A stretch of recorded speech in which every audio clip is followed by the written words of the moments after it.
तो सारे म्योन माहित नमस्कार अजकिस पगा कॉन्वर्सेशंस स्वागत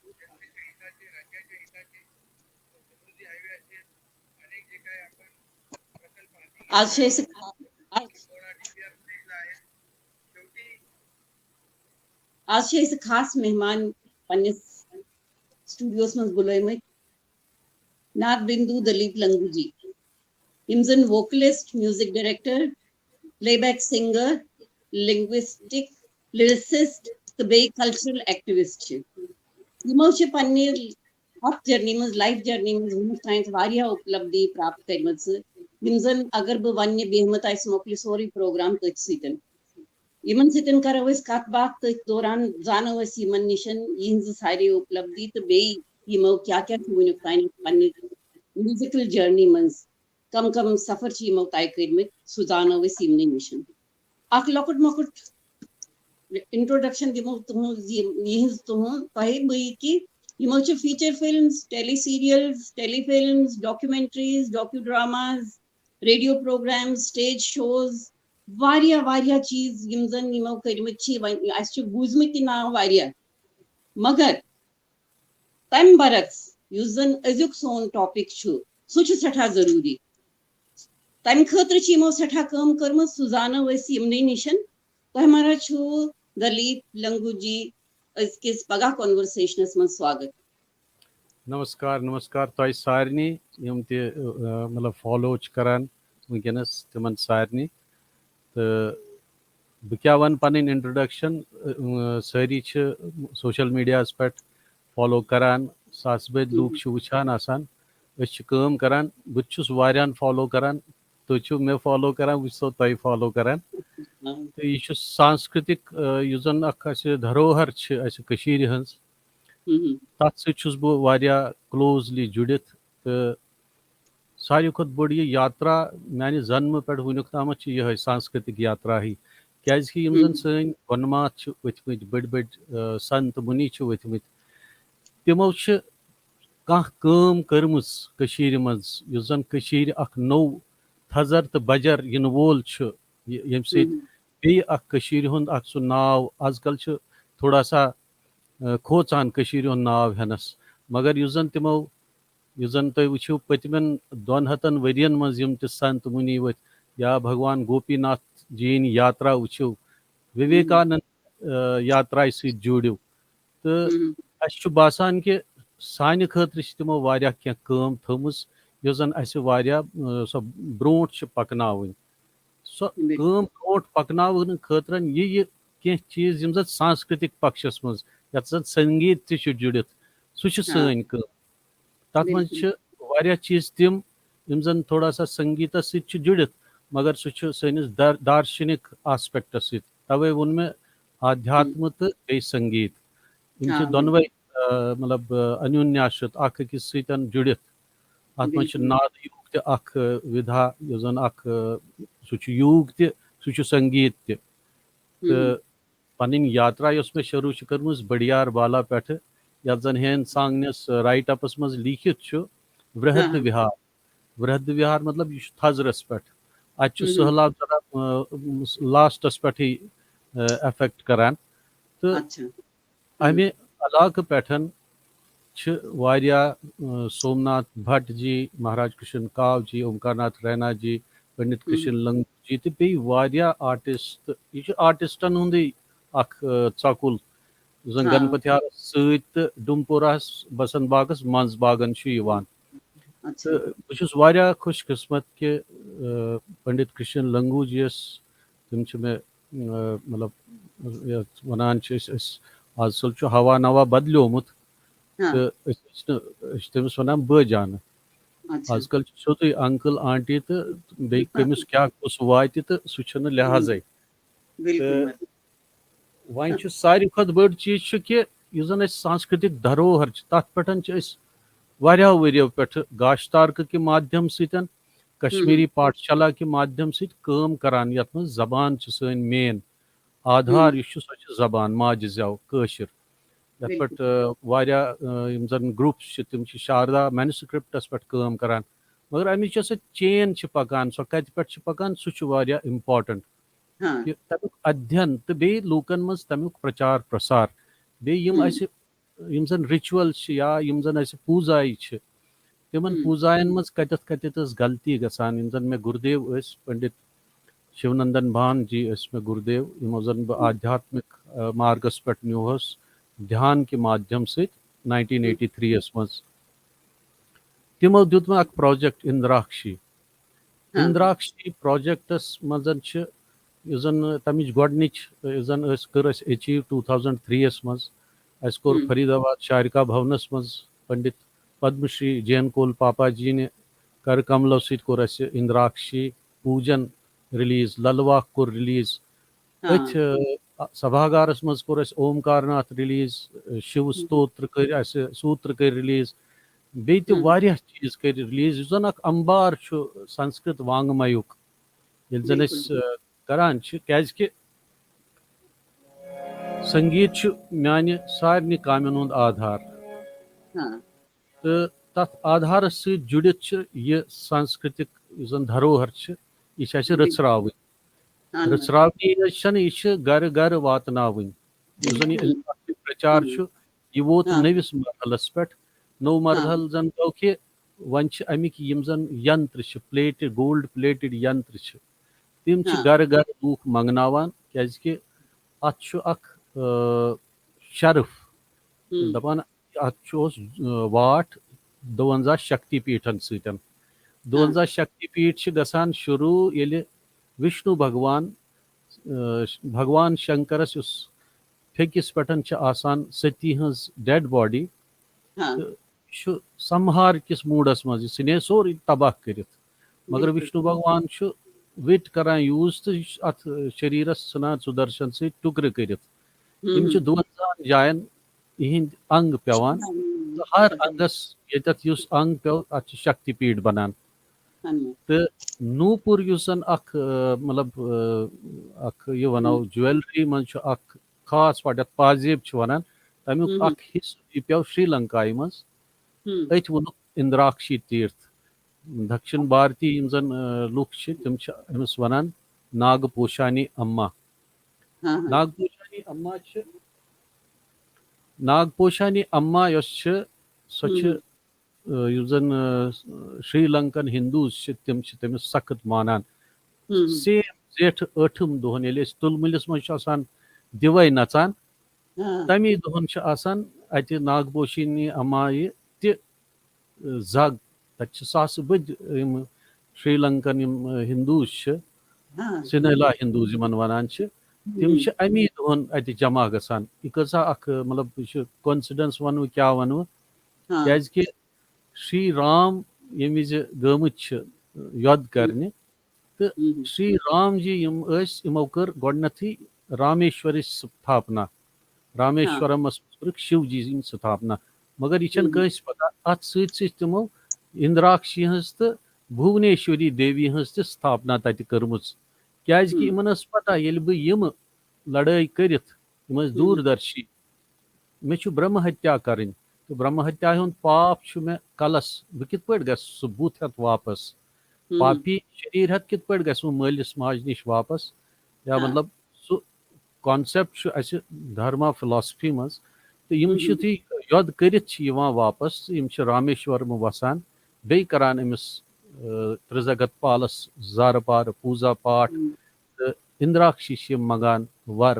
तिम इन ब्रह्म हत्या हुंद पाप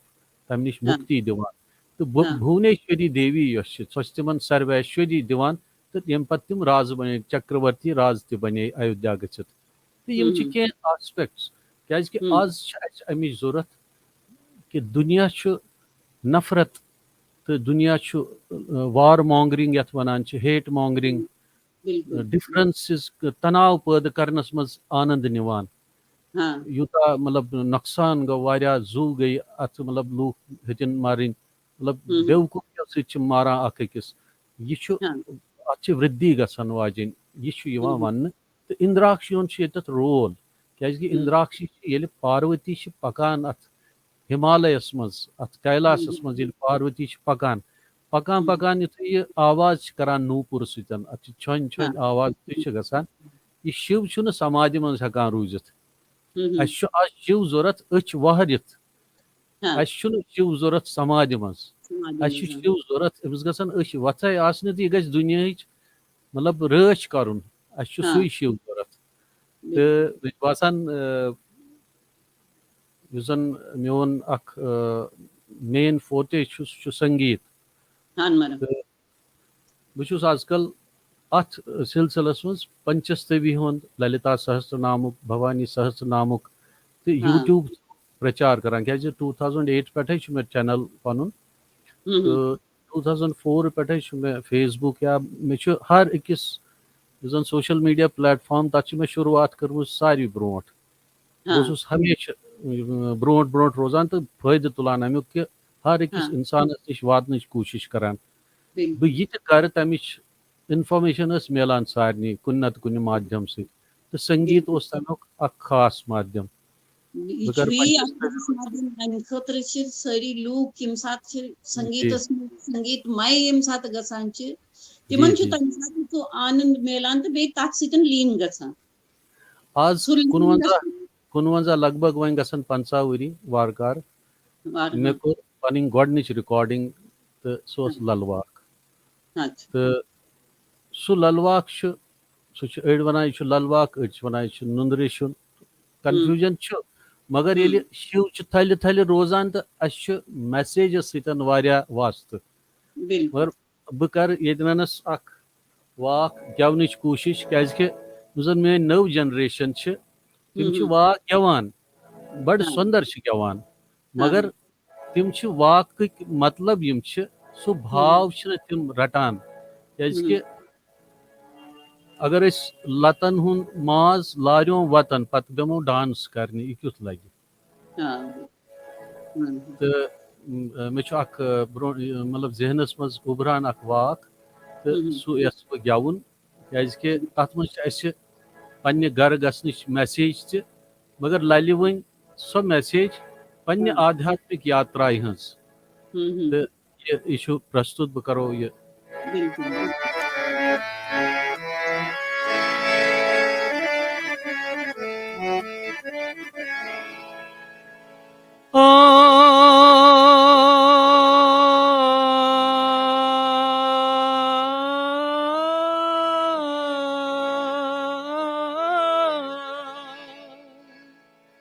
आन पन सदरस नाविचस्लमा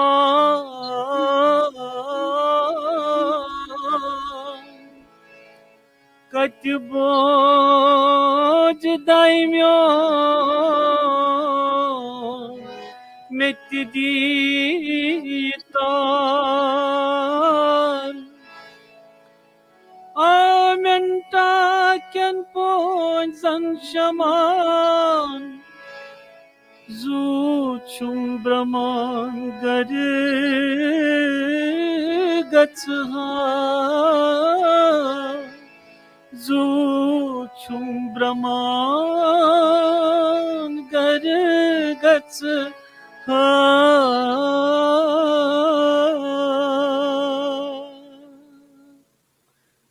सन इनएबिलिटी यस जन मतलब असमर्थता सन हाँ हाँ हबल मतलब एडमिशन करान ललदत कि हम्म छस न अत लायक कि बह तर अपोर हम्म कत बोझ दाय मोन मे दी तार अस तंकस सो यथ दुनियावी हिसाबस मज सो कंडीशन अस बिल्कुल पता कित पे तरो पन गर वापस अस हाँ तरन ललि ओस परम शिवस मज हाँ अब्जॉर्ब गसन तमिस मज रलुन सो हाँ पन सो हावान मतलब सो हावान कि ये कि मे चंदस कहें तो कित पे तर अपोर हाँ यम जन ज्ञान वाक यह जन वत तम हव सह मे बासान वन इन वालन दुहन खतर अस नव सर प्रिपेयर गसन रिबिल्ड कर सोरे नव सर बनावन अख नव दुनिया वोन वीव कर हाँ तम हाँ खतर यह सोरे ट्रेजर यह काम मे यह बह करान मे वोत वन मतलब यीत्या वरी अथ सतन बहुत हाँ मतलब बगरावान क्या यह दुनिया त्रिजगतुक ज्ञान यह बगराउन यह दिन यूता दियो तुम तूता अही तो आशीर्वाद तुम प्राप्त सपदान यह दिन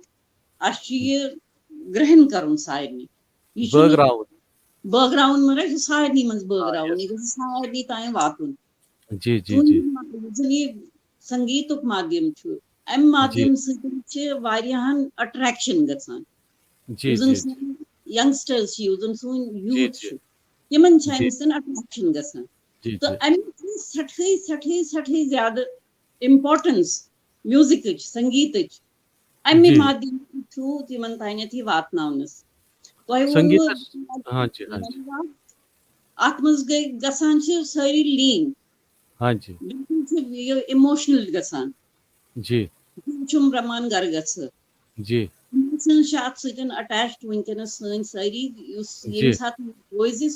दप जी जी कुन तरीक कुन जी हिसाब वात गर जी जी तुंदिस तुह वन कहें जरूरत तुहद जी ज्ञान बकार वनकस मोन कहीं तह ज्ञान मगर यमो इंस्पायर कर ललेश्वरी रूपा भवानी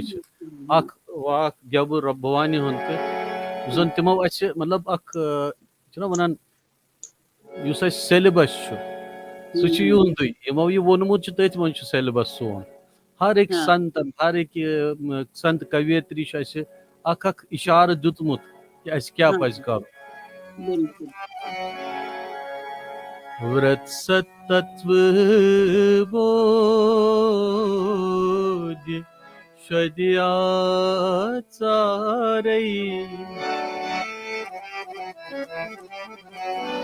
व्रत सत्तत्व बोध शदिया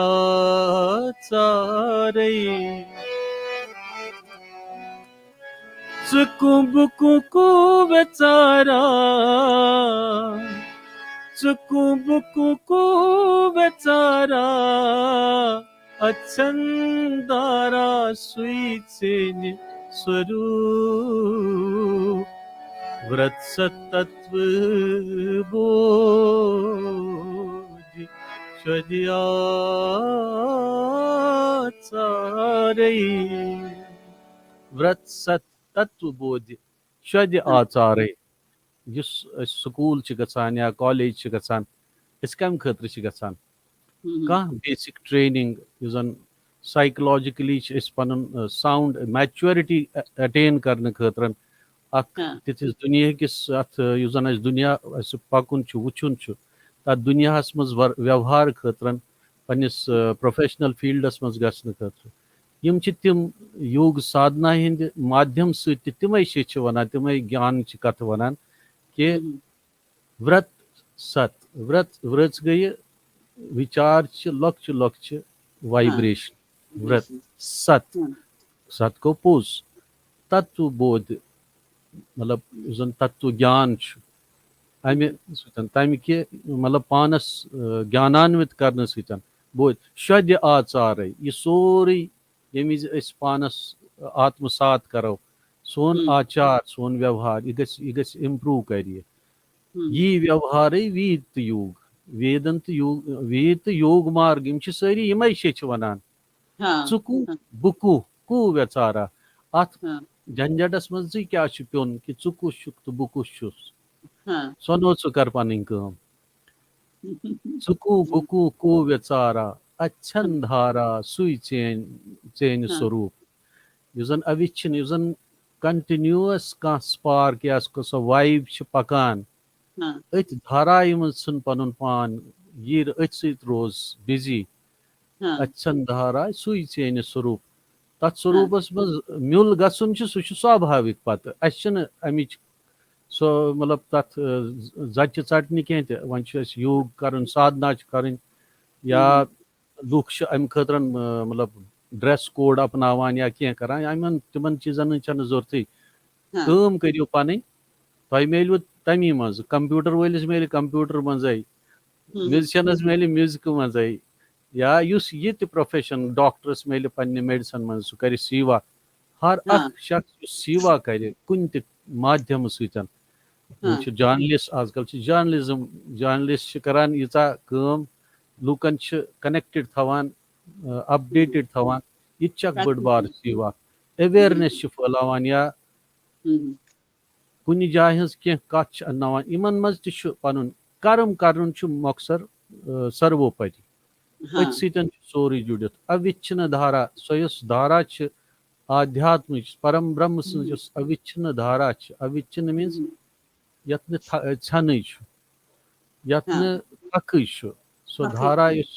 गो पान तथ धारा मज बनित रोज रोज पत कहें तो पत रोज अकुई अकुई यम चीज मज अथ मतलब अथ यात्रा मे वोनमुत स्पिरिचुअल एंड म्यूजिकल जर्नी तो मेन चीज जन संसारस अख ध्वनि यथ प्रणव ध्वनि वनान प्रणव ध्वनि पत अख अवस्था तथ अवस्था वनान परमहंस अवस्था 1999 मज गो ये भगवान गोपीनाथ जी आश्रम शुरू तो यह बड़ रुत दो बह इनवाइट करने अस कोर तत बड़ मतलब भक्ति गायन पत कमिस कुस कत बिहित गेवान पत कुत वतमित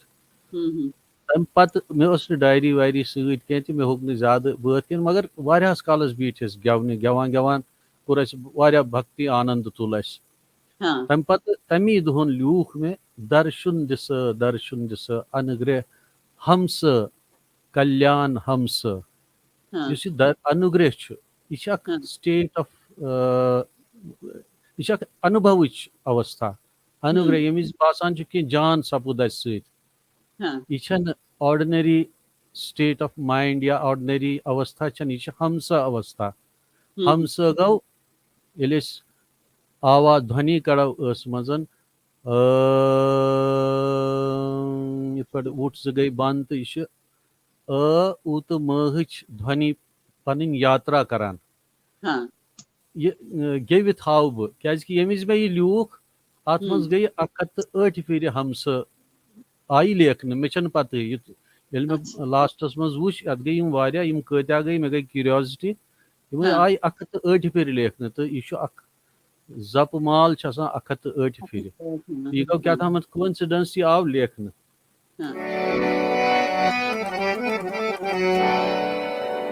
दर्शन दिस अनुग्रह हमस कल्याण हमस पत दोरकोट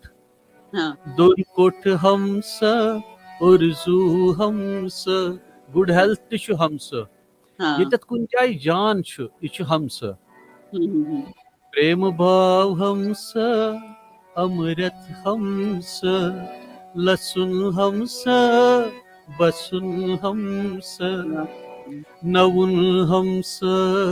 फलुन हमस गाश हमस अकनंदुन हमस लीला हमस भक्ति भाव हमस टाट बब हमस भगवान हमस अत मज पत कंटिन्यूटी मज मतलब डेवलप गसान कि कम क्या सपदान कम क्या सपदो इत पे वन यमिज भवस ब्रोट कन गसान अस बासान कि अज्ञान सह हरान अज्ञान मल चलराव तम सारी बेकार वन गलराव तम जागृत हमस आनंद हमस क्या अनुभूति जन तत सपदान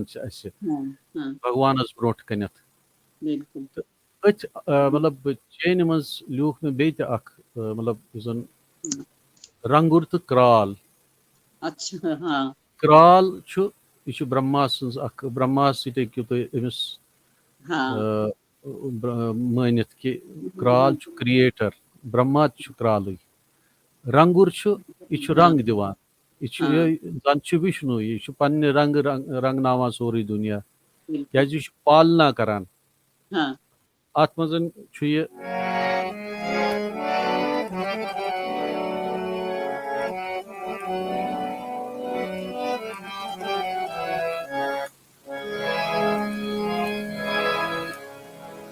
रंग रंग नवी मलवून ये दुनिया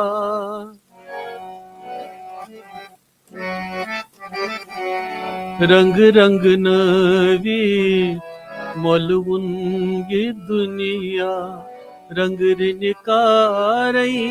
वक्त छी दुनिया कतरी तिक तारई छलवून ये दुनिया क्राल सिंध कारई प्रजलवून ये दुनिया रंग रंग नवी मलवून ये दुनिया रंग तमेच मिलवी थुर तम बानाय अत लागुन ओस बसक बहानै यच पच दोच दोच क्यम खाक थुरिया तसंदी कारनाम नपुवन ये दुनिया रंग रंग नगी मलवून ये दुनिया रंग रंग अनुमान रंग चरी क्रालन अंदाजई मेच छन छनी छायंत ग्रायन वुछ वुछ दशवई मर्जी तसंजी तसंदी छ दुनिया रंग रंग रंगी मलवून ये दुनिया अच्छे बुचे क्राल्त रंगुर शिवत ब्रह्मपानाय कुनी छै शैत कुनुई छुई दई रंगुर किथ कन करान रंग मिलवन क्राल्त गरान छुई पननुई दुनिया रंग रंग नगी मलवून ये दुनिया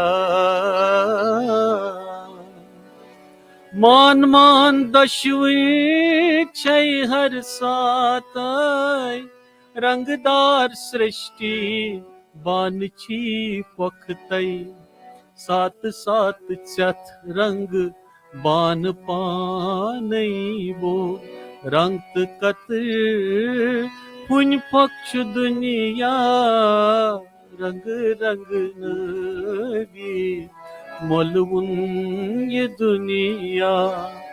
मक्सर रंगस पीरित गचुन बानंत मेचे मंज छी मिलवून मेचे मंज छी मिलवून अक्षर मेच होंद अर्थ मेचे ईश्वरस मज मिलित गसान नेत सात छत पनुन चेनवुन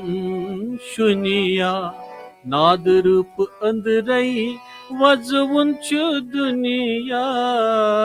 रंग रंग नगी मलवून ये दुनिया यम छ मतलब के चीज यम जन दुनियास बावान बगरावान सारनी जायन वातनावान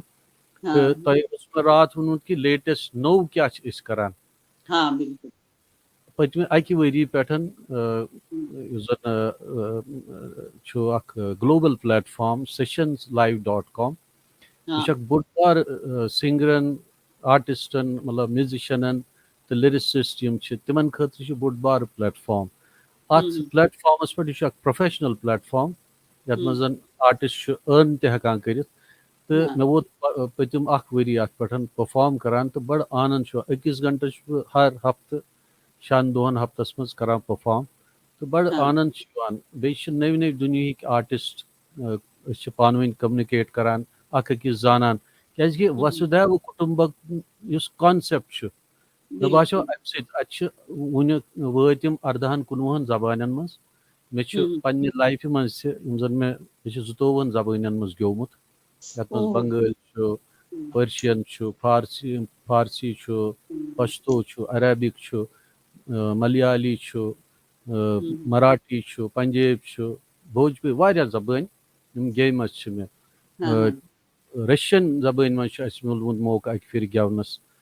हाँ तो इन सारे सांस्कृतिक आयाम मे तमिल तेलुगुस मज तोमुत इंद्राक्षी कत करान हाँ इंद्राक्षी जन तमिलस मज सू श्लोक हिश तिमन तत सह सूज हाँ एक साउथ इंडियन मे USA पे तो मे दुत तमिस रिकॉर्ड कर तम चीज मतलब डाइवर्सिटी कुन जोड़ान दुनिया किस अलग अलग समुदायन सत जोड़ान तिमन हाँ निश हेचान ये तत जान तह पान वन बगरावान वनकस गाश सार्क ऑडिशन तलान बच्चन मज संस्कार ब्रोट कुन पकनावान हाँ क्या यो नौ शायद दुनिया नविस रूपस मज उभरुन तो तवे चीज गसान तो अत मज बिजी हाँ तो बे आज तह क्या पृन तुम हेको वन तुहस मारा तो अस जानन तह निशन यह मे पुसन तह यूतन लैंग्वेजन मज गेवमुत अम मज जी लैंग्वेज यह जन मे सठा टर्ट सह बंगाली लैंग्वेज अच्छा अच्छा तो तथ मज जी यम ज्योति बसु आमत तो तिमन खतरन स्पेशल सॉन्ग करने खतरन दित मेन गुरुदेवन पंडित कृष्ण लंगू जी मे यह काम कि यह गेवुन ऐ बात यह हाँ बाउल शैली मज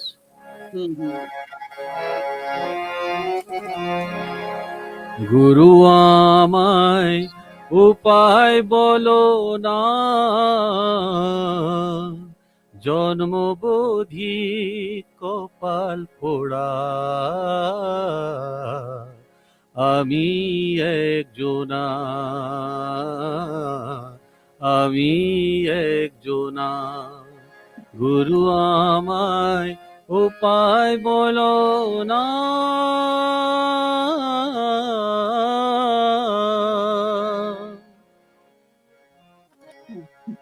দিও ভাগী বাবের বাজারে দিও ভাগী বাভের বাজারে উর্বে থয়ে দিকা ঘুরলো চোখে খুলম না ও আমায় কে পূর্বে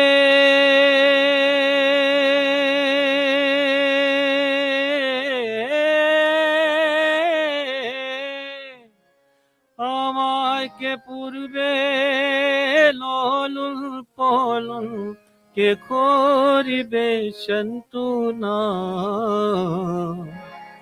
দিও বাগি জন্মেছিলাম মায়ের গর্ভেতে গুরু আমায় উপায় বলো না ये मतलब बोड़ बात तथ पूर मतलब कंट्रियन हंद अलग अलग कंट्रियन ज्योति बसु गो थोद वथित तम कोर मे एप्रिशिएट अम खतरन तो बे सारी क्या जबरदस्त गाव तथ परफॉर्म बे सारी सन पंडित टी के जलाली जी तुम कंडक्ट करान ये सॉन्ग मोहम्मद अशरफ मरहूम तुम हारमोनियम बजावान पंडित ओमकारनाथ रैना सितार बजावान जन दिग्गज सन सारी तथ मतलब तेज किशन रैना संतूरस पे बे मे चीज मतलब याद जन बड़ बड़ प्रोग्राम कर्मित तो क्या क्या जन मतलब असल अचीवमेंट्स सैनिस म्यूजिकल जर्नी मज तथ मज कम्युनिटी सिंगिंग प्रोग्राम तो जन स्वर्गीय पंडित भजन सोपूरी जी निस लीडरशिप मज कोर दोन रतन हंद 1200 बच्चे ट्रेन कर्मित तो तिमन बचन सतन तम साहिबो सत मेचनी वगैरह जन 30-40 बात आई बारसस तथ दौरान मज बे तम अलाव तन मौक मील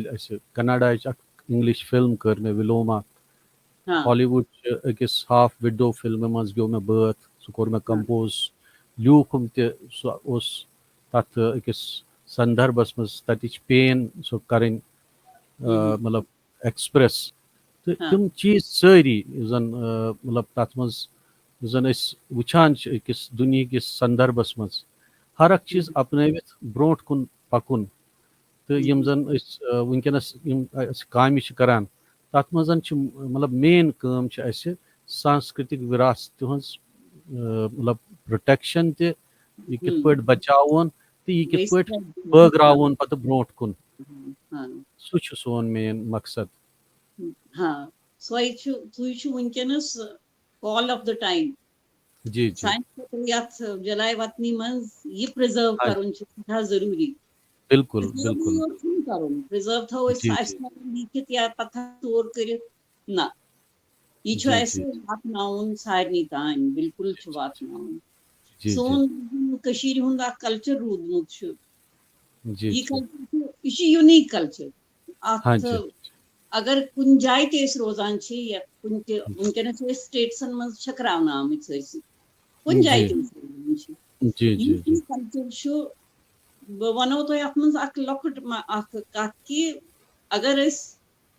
पन सब्जी रनान जी सुन रनान तमिच मुशिक नेरान नेबर जी जी लूक पृछान ये आपके घर से ऐसी स्मेल क्यों आ रही है जी हम जी यहाँ लेके जाते हैं और इसको स्मेल को हम सूंघ के जाते हैं जी पद तो तथ मल्टी स्टोरी बिल्डिंग मज होश सारी कशुर रन जी जी जी यह मतलब हर अकिस आयामस मज रनुन गो पन्ने जाय ड्रेस हाँ कोड गो पन्ने जाय अस कोर मतलब यु जन अस मे याद हम्म, मिस लॉकट सिस्टर सुपर्णा हाँ जी सो 86 मज 86 और 87 मे याद लॉकट बच्ची सो हम्म, अंडमान निकोबार आइलैंड्स गई सो तो हम्म, अस आव एनसीसी पे कि अमिस दी सो पन Koshur dress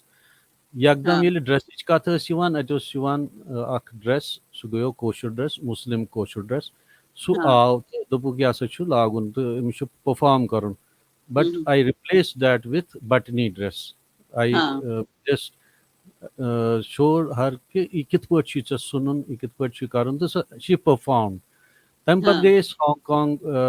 12th festival of Asian arts Pandit Pran Kishore Kaul ji hmm, leadership मज तत कोर अस तीत सांस्कृतिक इवेंट्स कर बड़ बड़ इवेंट्स कर कर रिप्रेजेंट तत 35 हाँ कंट्री तत हम्म, सह कोर अस तत प्रस्तुति तत कोर अस हर अख चीज कोर हर अख जन आस्पेक्ट अली हम्म, मोहम्मद शेख सशुर मुसलमान मैरिज कर तो बट मैरिज कर प्रस्तुत हर अख चीज कोर मतलब यम चीजन मतलब सह उदाहरण आज वुचान सह आज नव तरीक करान सह या हाँ ब्रोट पकान हाँ क्या मे मतलब पंडित कृष्ण लंगू जी सह एसोसिएटेड वारियास कालस 15 वरियन तो हम्म, अस चीज हेच तम ब्रोट पकनावान 93 यस मज कोर अस बून प्रस्तुत श्री फोर्ड ऑडिटोरियमस मज बोन हाँ मज कर हंद सारी सांस्कृतिक आयाम प्रस्तुत तथ सतन कोर तमी वरी असी कर दौर पत वत जन पन कश्मीरुक मेगा इवेंट तथ हॉलस मज श्री फोर्ट ऑडिटोरियमस मज तम दोहन 3,500 लूक वुचान पथरिस पे बिहित लूक जन अलाउडे तत मगर हाँ हाँ लूकन हुंद सह जोश सह मतलब क्यूरियोसिटी कि अस बिल्कुल वुचुन अस हाँ मतलब सह याद करुन सह पन पास्ट कत आय क्या सनिस मतलब अत टाइटल अस दौर कर पत वत हाँ बड़ मतलब इम्पार्टेंट कथ यह कि जन बड़ बड़ कल्चरल आइकन्स मतलब स्वर्गीय राधा कृष्ण ब्रारू जी या बड़ बड़ ये दिल मज तिम हाँ मतलब तम वि प्रेजेंट तिमो कोर ब्लेस तम विजन कि हम्म, अस हेक कर तम दोहन सह मतलब कमाल achievement in terms hmm, of जन अस प्रस्तुति तक हम्म, क्या Shri fort auditorium international auditorium hmm, बोड़ बडीम ग टैगोर हॉल सह प्यूंत आज बसान टैगोर हॉल लकुट मकुट हॉल क्या हाँ श्री फोर्ट वुचमुत हाँ बड़ बड़ हॉल वुचमुत तिमन मज वन हाँ गमित मतलब पता तिमन चीजन हज तो हाँ डिफरेंस बासान मे बासान ये 99 मज गोस वापस मे बासो पन जन गर यह श्रिंक गोमुत क्या वन मल्टी स्टोरी मज रोजान हाँ तो बिल्कुल सो डिफरेंस मतलब पत् छ इंसान दपान कि ना ये मे अपोर छु मे क्या थाम करुन यम सित जन अख जिंदगी यस छ अस अच क्या थाम दुतमुत तम कुदरतन तिमो संतो मुनियो ऋषियो कि अस छ ब्रोंट पकनावुन अस छ आधार नव सर तित पट त्रावुन कि यित पटन जन अस नो युग यत वनान छ नो युग छ इन वोल तो सु युग यित पटन अस कित पट करो प्रेजेंट सो बावत सो मानसिकता थवित छ अस ब्रोंट पकुन सो चाहे संगीत आस चाहे खान पान आस चाहे ड्रेस आस तो बून ये अस कनक्लूड कर सिल्वर जुबली तथ मज कोर अस फेयरनेस सतन अख मतलब पूर 3-4 वरियन ताम सह कोर अस परस तुलमुल कनक्लूड क्या कोविड किन हेक न मतलब शो स्टेज कर मगर अस कोर तुलमुल कनक्लूड तथ दौरान कर मतलब 2-3 सासों लूको नी फेरन तम वो मतलब तुम समझतो 3 सासन फैमिलियन मन साई फेरन अमे प्रोग्राम के माध्यम सतन यथ मज बार भूमिका सुपर्णा सप्रू जी तो मे सम अटैच लूक बे गौतम संजीव गौतम रैना जी या वारिया नफर अटैच तम सारी तो आजकल तह एक्सपेरिमेंटल चीज करान इस गाश्तार कन बचन सतन तो सो अनु तह वारकार इन वालन दोहन मज कि कह तिथ चीज युस जन अशर मज पहचान सो नव सर कित पठन उभर सोन इंटेंशन क्या सोन माइंड सेट क्या कित पठन यसान बह सो लीडरन हज कत वन कह मगर आम इंसान common man common Koshur but सह क्या यसान सह कित पठ सह ड्रीम करान बह कित पठ गस वापस आजकल अगर इत पठन कैजुअली पृछो वन क्या तोत कर तत क्या वन क्या रूद तत बह सह चीज वन बह वन सह चीज युस जन अस तिमो आध्यात्मिक लूको मे बसान भगवान गोपीनाथ नंद बाब या यीत्या गैलेक्सी ऑफ सेंट्स अभिनव गुप्त या ललेश्वरी तिम यहन न जन्मस अगर न अस बसन आसे कशीर वन इन वालन दोहन मज तिमो सन भूमिका थमस गंडित अस सह मतलब एक्सप्लोर करुन तो अस सह अचीव करुन सह माने माने पूरे संगीत यम आध्यात्मिक यात्रा हुंद मेन मकसद तूर कुन गसान क्या आजकल बह इंद्राक्षी यंत्र सतन सह दुनिया किस कूनस कूनस मज आज वो जकार्टा गो अकिस टेम्पलस मज इंद्राक्षी हुंद यंत्र स्थापित कह दो ब्रोट गो ये शारिका मंदिरस मज इंद्राक्षी हुंद यंत्र स्थापित यम तिम चीज यम अस सह आध्यात्मिक प्रोटेक्शन अख वॉल करन क्रिएट तो सोन युस लक्ष्य सह गस प्राप्त बड़ मारा आनंद तुहंदिस यथ सफरस मज बे तुह सारी यम जन सन लॉकेट शुर वनकस वनकस कुन वारियाहन ब्रोट दपान कि यह यवनस कुन लोगमुत मगर वन पेरेंट वारिया एनकरेज करान हाँ बिल्कुल सह पॉजिटिव साइन बड़ सोचस मज शिफ्ट मगर कह पेरेंट्स मतलब फोर्सफुली करान सह फोर्सफुली गस बच्चे कुन आर्टस या कुन तमिस गस वुचुन अमिस कत मज मर्जी सह गेविन सह करिन पेंटिंग सह बनविन कह आर्ट एंड क्राफ्ट कह तमिस मर्जी बनान सह करिन ति गेवन थविन चालू इंस्ट्रूमेंट बजाविन मगर ये तमिस मर्जी आसि सह मर्जी गस तमिस ब्रेक करें कह सह वारिया इम्पोर्टेंट क्या अस दिखाव खतर करुन कह अस पन्ने युस जन सन मतलब अख पहचान तमि खतर सह सोरे रसरवित ब्रोट पकुन तमि खतर अस सह तमिस नेक्स्ट जनरेशन सह चीज थवन मयसर बिल्कुल बिल्कुल शुक्रिया मारा तुहद सठा सठा सठा शुक्रिया तुहद धन्यवाद तुहंदिस यथ मुतलक कुन ति कथ पे युस जन तुह कथ करू वन तुहद वारिया अख समंदर युस जन अस एक्सप्लोर करना रूद जी जी वारिया वारिया बोड़ समंदर मगर सान शुरन तान यह कथ वातनावन अम खतर यह सठा जरूरी अस पन लैंग्वेज पन कल्चर म्यूजिक म्यूजिक बोड़ बार पार्ट प्ले अत वन तो तुम लास्ट पे पन शुरन क्या वनो वारियान पन्न चीज शुरन पन्न पन्न शुरन शुरन चीज वनो हाँ बो तो ये गुड जी आख छु ना सु आख यात इस वनो कि हेवीनेस छि यवान जी जी यमो कथो सित ना मिस मिशुनी मन कथन सितन का मतलब जी जी जी इस गसान में कल्पित जी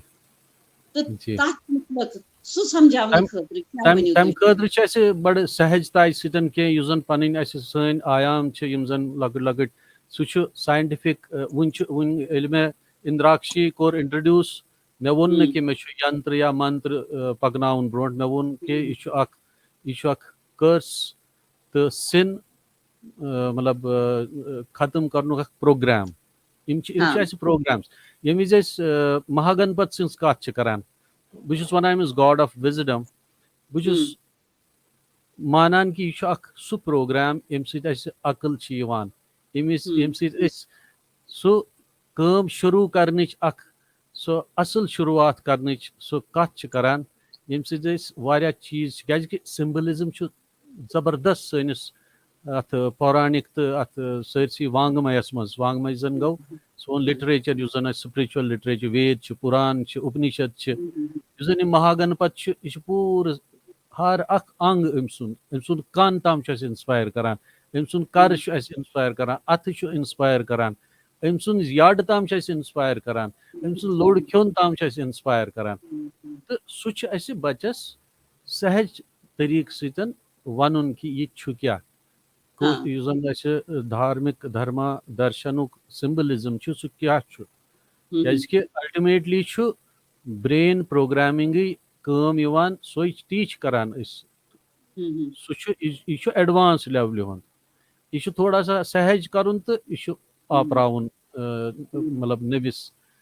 जेन नेक्स्टस मज पाठशाला चलावान फरीदाबाद मज हाँ 25-30 बच्चे डे मतलब हर आतवार दो अलॉन्ग विथ पेरेंट्स तम चीज कथ बोजान तो तम आज तम बच्चे सारी अकिस खुद बजा तो सारी कोशुर करान सारे तम लकट लकट चीज बहुत वन कि तिमन वारिया चीज पता मगर लकट लकट चीज कि क्या याद थवन क्या कर जन सन संस्कार मेन चीज संस्कार तम हाँ संस्कार क्या बटन मज तम कित पक मे कोर अ चीज वारिया फिर ऑब्जेक्ट आजकल कन पेरेंट्सन मतलब ये विज बच्चे इंट्रोड्यूस करान मे मालिस नाव डैश डैश डैश मे माज नाव इत पे ये हाँ जन कि सोन एड्रेस